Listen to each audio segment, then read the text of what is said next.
যারা ইমানদার এবং যারা আল্লাহর উপর তাওয়াক্কুল করে, আল্লাহর উপর ভরসা করে, এদের প্রশংসা করেছেন আল্লাহ তাআলা। والذين استجابوا لربهم واقاموا الصلاه, যারা আল্লাহর ডাকে সাড়া দেয়, যে কোনো ডাকে আল্লাহ ডাক দিলেই তারা তৈরি, সবকিছু তারা বিশ্বাস করে আমার জীবন আল্লাহর জন্য, আমার সম্পদ আল্লাহর জন্য, আমার সন্তান আল্লাহর জন্য, আমার দুনিয়ার যা কিছু আমি খাই, ব্যবহার করি, এই মুখ করি, যা কিছু সবই আল্লাহর জন্য। আমরা ইমানদার হিসেবে আমরা এটা অবশ্যই আমরা বিশ্বাস করি যে সবকিছু আল্লাহর জন্য। অতএব আল্লাহর যে কোনো ডাকে, আল্লাহ যেখানে আমাকে বলেন তোমাকে এটা করতে হবে, আমি সেখানে লাব্বাইক। যেখানে সালাত সেখানে লাব্বাইক, যাকাত সেখানে আমি তৈরি, যেখানে হজ সেখানে আমি আছি, যেখানে দান খেরাত সেখানে আমি আছি, যেখানে আমর বিল মারুফ সেখানে আমি আছি, যেখানে নাহি আনিল মুনকার সেখানে আছি, যেখানে হকের পক্ষে আওয়াজ সেখানে আমি আছি, যেখানে না হকের বাতিলের বিরুদ্ধে আমাকে কথা বলতে হবে সেখানে আমি আছি। সব জায়গায় ইমানদার আছে। ওয়াল্লাযীনা ইসতাজাবু লিরাব্বিহিম, আল্লাহর ডাকে সব সময় সে সাড়া দেয়। ওয়া আকামুস সালাহ, এবং সালাত কায়েম করে, নামাজি সে। শুধু এমনি মুখে বলে না যে আল্লাহ আমি তোমারে মানি, সে নামাজ কায়েম করে, আল্লাহকে সিজদা করে প্রমাণ করে আল্লাহ তোমারে আমি মানি, সবসময় মানে। সালাত নামাজ পড়িয়া নাকি না পড়িয়া, কোনটা? নামাজ আদায় করিয়া নাকি আদায় না করিয়া? সালাত আদায় করে প্রমাণ করতে হবে যে আমি আল্লাহর ডাকে সাড়া দিতে প্রস্তুত আছি। আল্লাহ আমাকে যে কোনো ডাক দেন, যে কোনো হুকুম করেন, সেই হুকুম মানার জন্য আমি সব সময় আমি আছি, তৈরি আছি, প্রস্তুত আছি। ইমানদারদের অবস্থা হলো এটা। আল্লাহ বলছেন এটা, ওয়াল্লাযীনা ইসতাজাবু লিরাব্বিহিম ওয়া আকামুস সালাহ ওয়া আমরুহুম শুরা বাইনাহুম। আরেকটি চমৎকার কথা আল্লাহ বলছেন এখানে, ওয়া আমরুহুম শুরা বাইনাহুম।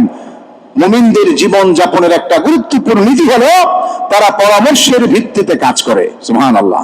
পরামর্শের ভিত্তিতে সিদ্ধান্ত নেওয়ার ক্ষেত্রে পারস্পরিক সুন্দর একটা পরামর্শ থাকে, সারা পরামর্শ করে। বিশেষ করে দ্বীনি বিষয়ে, দুনিয়াবী বিষয়ে যেখানে গুরুত্বপূর্ণ সিদ্ধান্ত, যেখানে সুস্পষ্ট হাকাম আছে তো আছে, যেখানে কোন রকমের পরামর্শ দরকার, সেখানে অবশ্যই যারা শরীয়তের আলেম, যারা ফকিহ, যারা দ্বীন সম্পর্কে গভীর জ্ঞান রাখেন, তাদের পরামর্শ নেয়, এবং আর যারা জ্ঞানী তাদের সাথে পরামর্শ করে একটা সিদ্ধান্তে তারা উপনীত হয়। ও আমরুহুম শুরা বাইনাহুম, তারা পরামর্শের ভিত্তিতে কাজ করে। মুহাম্মদুর রাসূলুল্লাহ সাল্লাল্লাহু আলাইহি ওয়াসাল্লাম তার নীতি ছিল এটা। তিনি পরামর্শ করতেন সাহাবাদের সাথে, সাহাবায়ে কেরামের নীতি ছিল এটা। তারা পারস্পরিক কোনো গুরুত্বপূর্ণ বিষয় হলে পরামর্শ করতেন, এরপরে সিদ্ধান্ত নিতেন। আল্লাহ এটা চান এবং এটা পছন্দ করেন। আল্লাহ পাক কোরআনে কারীমে হুকুম করেছেন তার নবীকে, ওয়ালাউ কুনতা ফাযযান গালিযাল কলবি লানফাদ্দু মিন হাওলিক ফা'ফু আনহুম ওয়াস্তাগফির লাহুম ওয়াশাবিরহুম ফিল আমর। তাদেরকে আপনি ক্ষমা করুন, তাদের জন্য ক্ষমা চান, এবং গুরুত্বপূর্ণ বিষয়ে আপনি তাদের সাথে পরামর্শ করুন। এটা আল্লাহ নির্দেশ দিয়েছেন মুহাম্মদুর রাসূলুল্লাহ সাল্লাল্লাহু আলাইহি ওয়াসাল্লাম। তিনি এটা করেছেন এবং আমাদেরকেও শিখিয়েছেন পরামর্শ করে, পরামর্শের ভিত্তিতে। কোরআনের একটা সূরা, এই সূরার নামটাই কিন্তু সূরাতুশ শুরা। শুরাই মানে হলো পরামর্শ সভা। একটা পরামর্শের ভিত্তিতে মানে সিদ্ধান্ত নেওয়া, এটা আল্লাহ পাক পছন্দ করেন। এটা বান্দাদের জন্য, এই নীতিটা মানুষ যেন ফলো করে, এটা আল্লাহ থেকে, আল্লাহ পাক বান্দার থেকে চান। কাজেই এখানে বলেছেন ওয়া আমরুহুম শুরা বাইনাহুম ওয়া মিম্মা রাযাকনাহুম ইউনফিকুন, এবং তাদের মানসিক অবস্থা হলো এই যে আল্লাহ তাদেরকে যা কিছু এই জীবনে রিজিক দিয়েছেন, যা কিছু রিজিক দিয়েছেন, এই রিজিকটা সে আল্লাহর জন্য সব সময় খরচ করতেই থাকে।